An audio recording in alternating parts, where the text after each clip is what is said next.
Trigger warning. If you're easily offended, this is your opportunity to leave quietly now. Those of you that stuck around, I'm going to say something that is going to piss a lot of people off. This may piss off some men and women.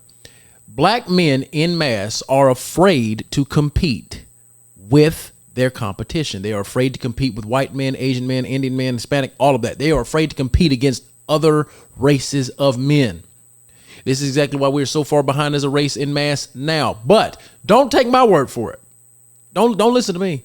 Listen to the father to a lot of these modern men, or I'm sorry, as y'all called him, the Godfather. Where do you rank amongst men? All men. Because here's the reality of it. Black men, you're not special. We're not special. At the end of the day, there is a ranking. Everyone has to deal with prejudice. Everyone has to deal with some sort of ism. The goal of any man is to make yourself powerful enough to where it does not affect you. Like it or not, for the 36 guys who this triggered, you have no power. That's simple. If that statement triggers you, you have no power. Where do you rank amongst all men? One of the greatest problems in black culture today is that men have this thing. We have this sort of reverse role of responsibility. We are supposed to be the leaders. We are supposed to be the protectors. We are supposed to be the providers. Yet somehow, some way, when it comes to our children, our boys in particular, reading at a fourth grade level, that's single mother's fault. When it comes to our boys practicing criminality at higher rates, going into gangs, all of the other stuff that men can influence and change, oh, it's black women's fault. It's single mother's fault. Let me tell you something.